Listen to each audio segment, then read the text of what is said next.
I was out late at night, returning home from a dinner party with my family. My way home took me past a local cemetery, and I decided to visit the grave of a recently deceased friend of mine. It was rather eerie, walking past all those dark stones and trees in that sea of sepulchres, but I wished to pay my respects. If only I hadn't.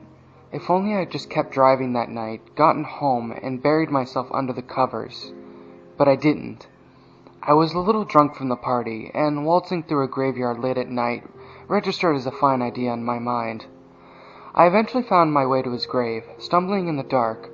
Upon finding that flat chunk of rock that bluntly announces my friend's departure, I was surprised to find a disc there amongst the flowers. The disc didn't have a professional label. It was the kind you would buy by the hundreds, of the kind to burn files on. It was in a plain square case with no writing on the clear plastic. The only words were scribbled on the CD's white sticker. Using my telephone to illuminate the disc, I read the two words scrawled across there, hastily and unceremoniously in black marker. They read, "Dead Fred." What really perplexed me was the handwriting. It was clearly my friend's. He used to own a video rental store with hundreds of old VHS tapes that couldn't be found anywhere else. He had written the receipts by hand, and it seemed to match up with the disc title. And after his recent suicide, his note had been found, covered in gibberish scribbled on with the same messy script. Intrigued, I wondered who had left this here. I hadn't seen anyone with it at the funeral. Tears were starting to burn my eyes. I missed my friend so much, and the disc must have been something very important to him to be on his grave like this. Then why hadn't he told me about it? We told everything to each other. It wasn't right for him to keep secrets to himself, carrying it to the grave. How dare he leave me out? In a fit of drunken rage, I swatted the tears from my eyes and stormed out of the cemetery, disc in hand. Only later did I arrive home and was already popping the disc into my computer that I realized what I had done. I had taken something off my closest friend's grave, something I knew nothing about. It wasn't right. This was worse than him keeping secrets from me. Bitterly, I went to eject the disc before the "What would you like to do? Open disk with iTunes, view files, etc." menu popped on the screen when, unexpectedly, a video opened. This surprised me for two reasons. One, I had assumed the disc had either audio, image, or text files. I didn't even think that it could have been a video. Two, it hadn't asked me if I wanted to open the video with so-and-so program. It just started playing. It was an episode of Courage the Cowardly Dog, my friend's favorite show.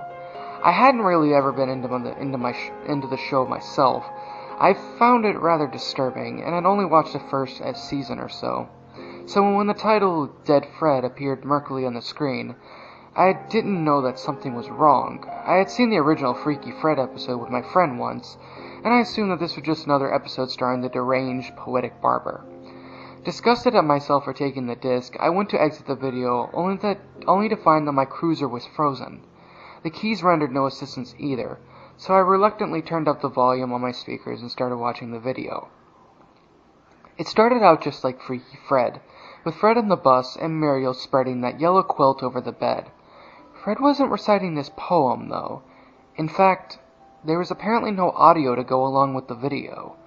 I thought it must have just been an original episode with the title shopped, until I saw Courage. The small dog was looking out of the window, glaring down at Fred with a mixture of fear and malice in his eyes. Courage turned from the window and looked angrily into the distance. Then he started having flashbacks. All the crap he had always had to put up with. All the terror, all the abuse, it came crashing down. Courage was crying in his frantic, animated style as he ran downstairs to the basement. He started rummaging through a trunk, throwing out various objects.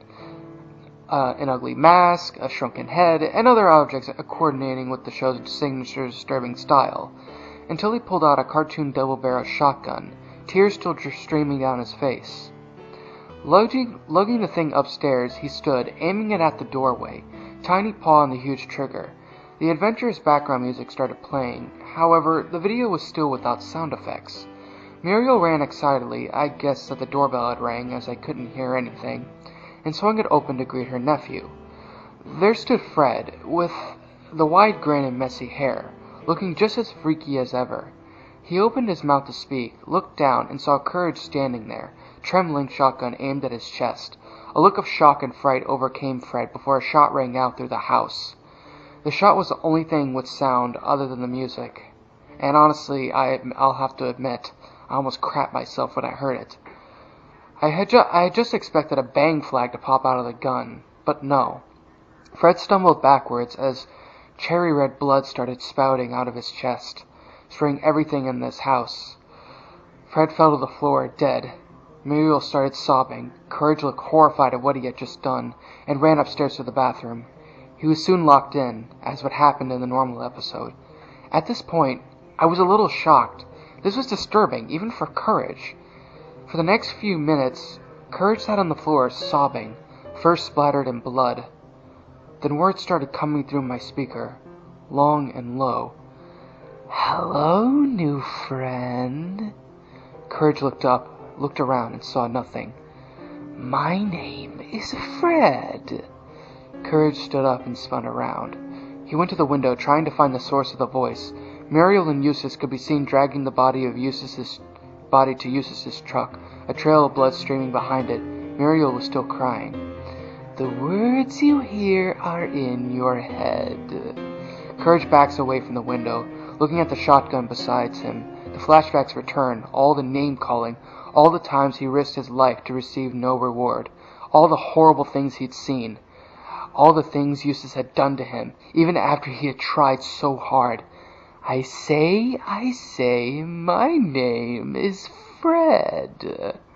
Courage picked up the cartoon weapon, balancing the barrel on the windstill, aiming right down at Eustace's head. "And you've been very—" Courage pulled the trigger. In a fraction of a second, Eustace's head exploded into a goopy mess. He dropped on the body of Fred, his falling on top.